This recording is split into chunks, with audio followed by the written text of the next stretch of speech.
everyone, and welcome to another episode of AppSec 101. My name is Andrew Garrett, and I am a product marketing manager here at OpenText Fortify.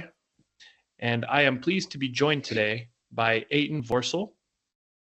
And I'd like to give a little bit of background on you, Eitan, before we start. So Eitan is the co-founder and CEO of Mobb. He is an application security expert with more than 15 years of experience as a developer, product management leader, and now business leader. Throughout his career, Eitan has worked with numerous companies to help them detect security issues. He is now on a mission to help make those findings actionable with trusted, automated vulnerability remediation. In the past, in his spare time, Eitan used to be a long-distance runner and participated in a few marathons and even ran an ultra-marathon. And now, since starting Mobb, he simply doesn't have the spare time. So, Eitan, welcome aboard. Any marathons planned in your future at all? Thanks, Andrew. Sadly, I went to run. I'm embarrassed to say I went to run 5K yesterday, and I couldn't even complete that. Just too cold. I'll get there back. I'll get there again. Yeah, absolutely. And some might say that application security is a marathon in itself. It's not something that you can just quickly throw into place, but it's really a slow build to get your application security posture mature. Yeah, it's definitely not one and done. You have to set your goals. Like a marathon, I'm passing the first 5K. I need to get to the 10K. I need to get to the half a marathon, and so on.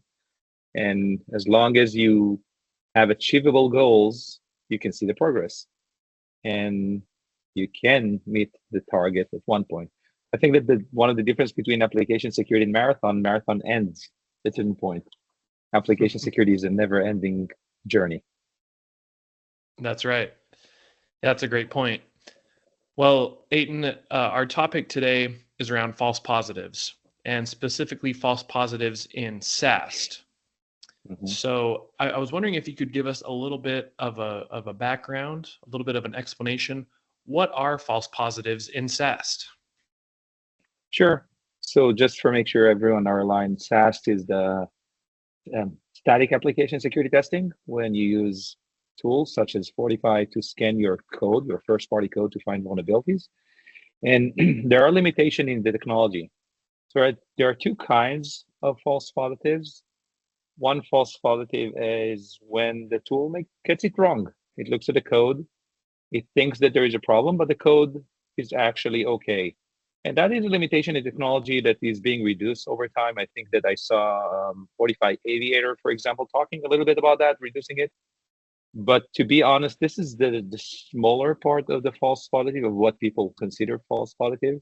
The bigger part is when you have code that the developer that wrote the code didn't write it in a secure way. But if you understand the bigger context of the application, how all the microservices are connected, you know that this reported vulnerability cannot be exploited because there are other mitigation factors. If I go into a little bit more details, let's say that there is a string concatenation that takes user input and execute it into the database and run a query in the database without sanitization. That is bad code, shouldn't happen. But maybe the user input was earlier sanitized outside of the context that the static analysis tool saw. The SAST tool usually just see one project. So from the developer perspective, they would say, hey, this is a false positive. There is no vulnerability here. But for every other sense, there is a vulnerability. There is a code that shouldn't be written this way, and the SAST tool was correct in flagging it.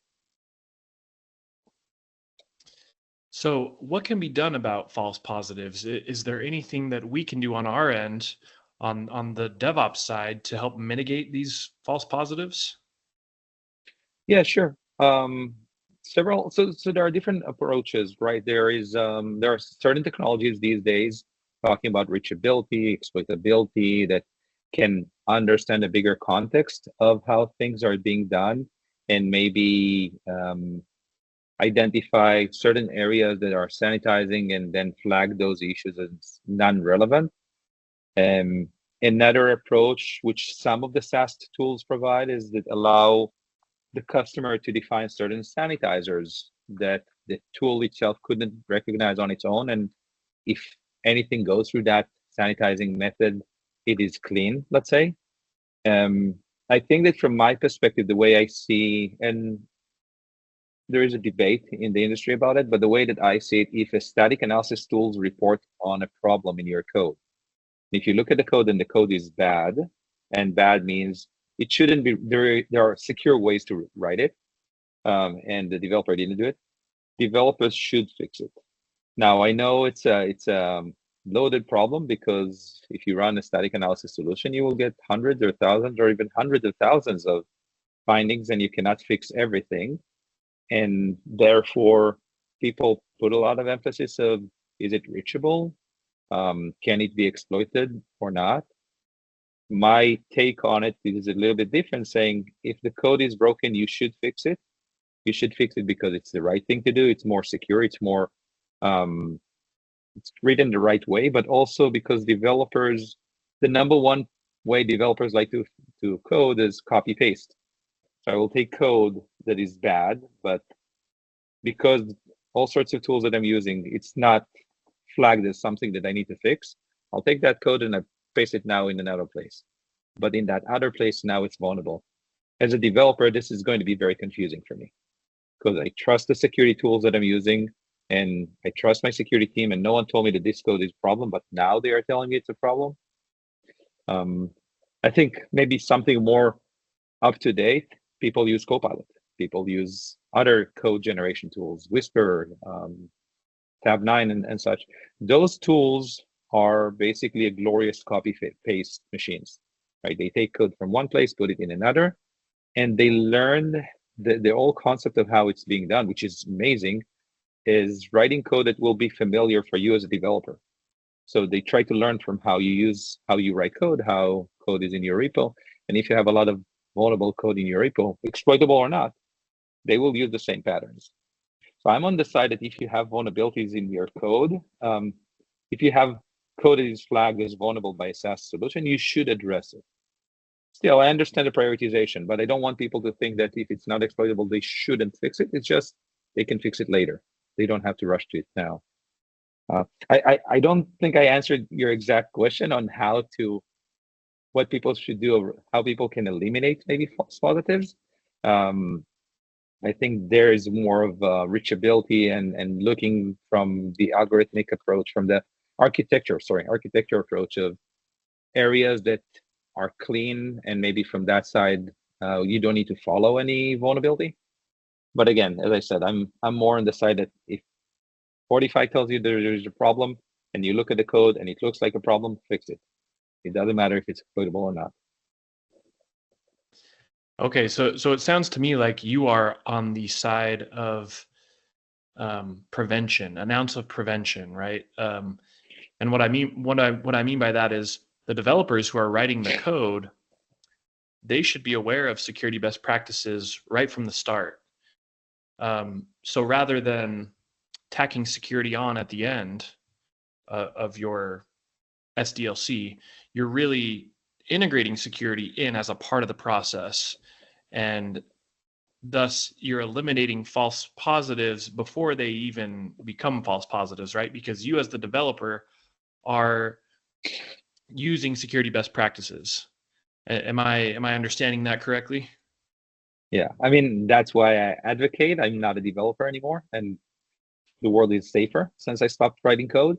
But the point is that the world of security is, there is the proactive approach and reactive. And in the past, it was way more on the reactive, on the incident response, theme, all those stuff. And application security was considered more of the proactive. Let's fix the problem before someone else detects it. I'm on the side of let's be even more proactive than that. As you said, right? I'm writing code now. I'm committing that code. Maybe I have my SAST tool runs on every Git commit even, right? I catch it quickly. Once you catch it, fix it quickly. And what we built in, sorry to mention that, but what we built at Mobb, the idea was to help developers fix things faster. As soon as they find it, they can fix it. but they can also fix it after the fact, because I do understand that if you have 100,000 vulnerabilities or a million vulnerabilities in your backlog, there is no way you can fix them manually, all of them. It takes 5-6 hours per vulnerability usually. So if you can automate that approach of fixing things at scale, which is why we built Mob. But I do believe that you need to fix as many as you can, knowing that your business, the main risk of your business is not being hacked. The main risk of your business is you spend too much time on doing things that are not helping you generate more business. And then I know that there is a balance. Everyone talks about it's a risk thing. Yes, I have 100 SQL injection vulnerabilities in my code. Let's say worst case scenario, if they are being exploited, what will be the damage? What are the chances that it will be exploited? And then you balance that versus the effort that you need to do in fixing all of them. There's always a risk, and security is the role of CISO is a role of risk these days. It's a chief risk officer in a way. So I know I should say something else coming from this business, but I'm not saying that you need to drop everything and fix all your problems before you move on. You just need to understand the risk, and false positives cloud that risk a little bit. So addressing them, eliminating them would make the risk assessment easier, I guess. I went on a tangent there, I know. Sorry. No, that's great. So what are some of the benefits of finding early and fixing early? If you could go into a little more detail on that. Sure.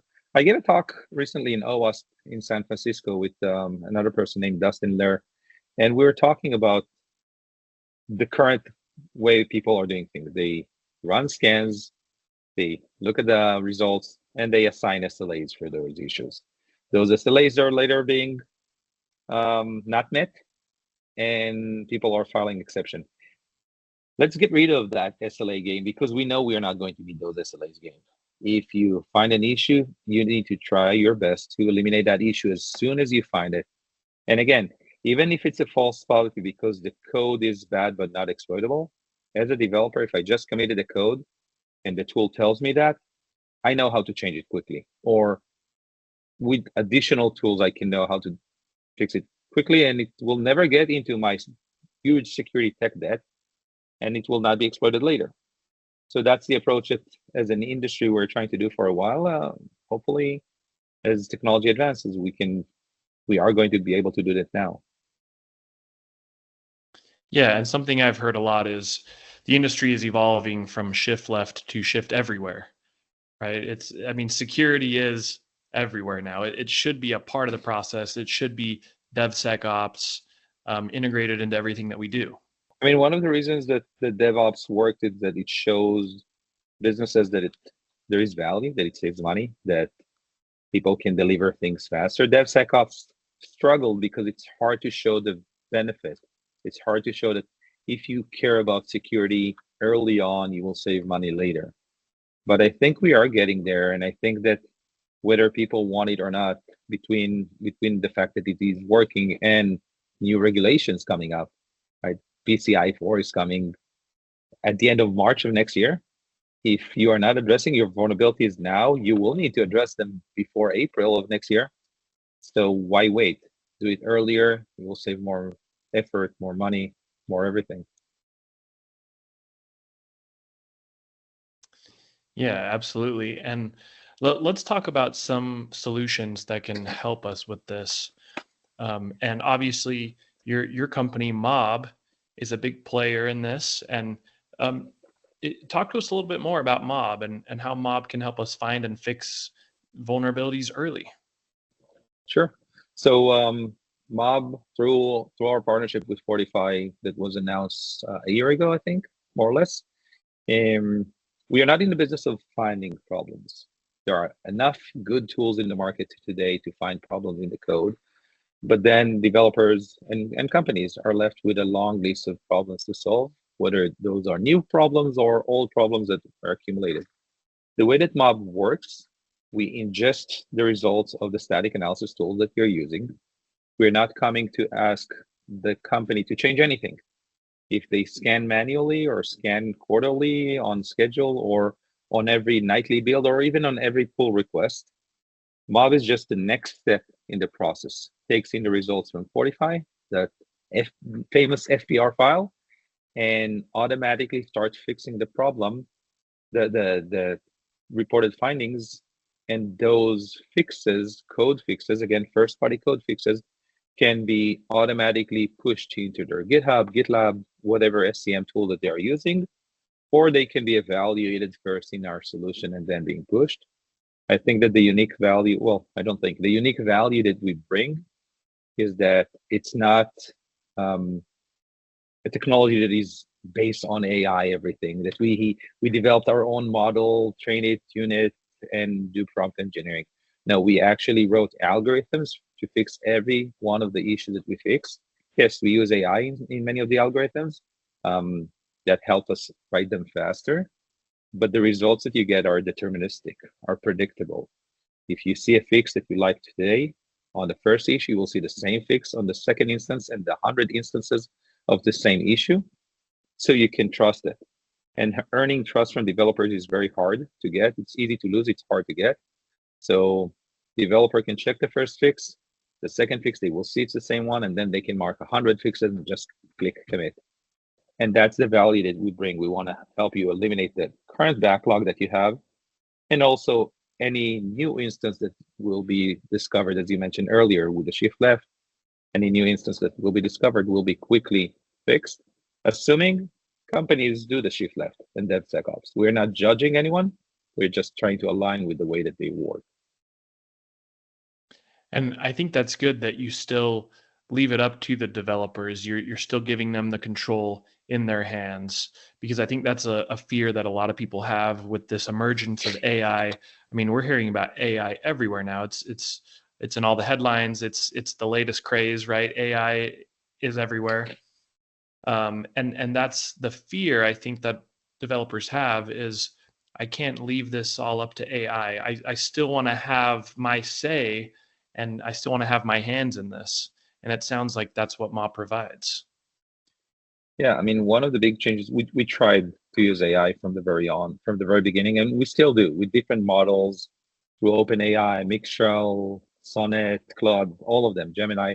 One of the challenges that you have when you rely on AI too much is that the AI is very charismatic and very confident. So it will never say that it doesn't know the answer. When we provide a fix, we know that sometimes some of the context is missing. It's not in the code. So we will provide a fix, but we will also tell the developer, in this line, we couldn't be sure of the answer. So this is what we assumed. You can tell us that we are wrong, and we explain how. In most cases, we still get it right. But because we can't be 100% sure, we have to rely on the developer. And AI will not do that. The AI will be 100% sure all the time. And that's a challenge. Yeah, that's great. It reminds me of now I'm going to go on a little tangent, but it reminds me of this video I saw recently on YouTube, and it was all about bloodhounds, and how bloodhounds, when they pick up on a scent, they have a handler that works with them, that can kind of guide the bloodhound along on the journey. And it's really the two working together, the bloodhound and the handler. They need each other to operate at the highest level. And I think that's the hope with AI. I think that's what we all hope it becomes. It's not going to completely replace what we're capable of, but it's a good jumping off point. It's a good launching point. But then we need that validation on our side to go in and say, okay, yes, that's almost there. That's almost correct. But let me add a little more context here to the situation so that we can really be accurate here. Yeah, I think that the name that GitHub picked, the Copilot, it's the best name because it's Copilot. It's not autopilot. It helps you. It guides you. It gives you the assistant. It does the things that are obvious, so to save your time. But you are still in the driver's seat, especially the developer that writes the code, right? Writes the code that the application that the worlds are running on. So That's a great point. I hadn't thought of that before, but I'm sure that's very intentional. Well, Eitan, when I close these out, I always like to leave people a chance to give us their final thoughts. So what comes to mind when you're thinking about the future of AppSec? We're talking about AI and all these trends. What's one piece of advice that you would give in terms of where the future of AppSec is headed? Sure. I think that people need to remember AI is not the end goal. AI is a mean to the goal, to achieve the goal, right? It's a mean to an end. When you are looking to solve a problem, a challenge, focus on what you see on your daily life and not think about what the vendor is trying to sell on you. I see a lot of new technologies that are there to solve problems that people don't have yet. And application security, as we started, application security is a journey. Set your goals, check how you meet those goals. Once you meet the goal, go to the next goal. AI can help you there. Automatic remediation and other technologies can help you there, but they won't do the work for you. They're just tools in your toolbox. Yeah, I think that's great. And we started our discussion today talking about false positives and how to address false positives. And we've kind of shifted our conversation a little bit to be around AI and specifically AI and DevOps. And so I may have to rework the title of our episode a little bit here to include something about AI, because I think you've raised a lot of great talking points here. Yeah, I do want to say about the false positive, don't fall into the trap of, oh, it's not exploitable, so I do not need to fix it, which many new technologies are trying to say. No, that's not true. This is bad code. You need to fix it. Use those other tools to prioritize what you're doing first, but not as a, we don't need to fix it because it's not reachable. It's not reachable today. It can be reachable tomorrow. Remember that. That's great. I think that's a great place to end our discussion today. And Eitan, I'd like to thank you for carving out some time to speak with me today. Thank you. And to our viewers, thank you for watching this episode of AppSec 101. If you haven't already, please subscribe to Fortify Unplugged, and please leave a comment down below. If you have a comment or a question for Eitan about Mobb, please leave it down below. Mobb.ai, I believe, is the website. Is that right? Yep. Okay. Well, thanks again, everyone, for joining us, and we'll see you next time on another episode of AppSec 101. Thanks. See ya. Thank you, Andrew.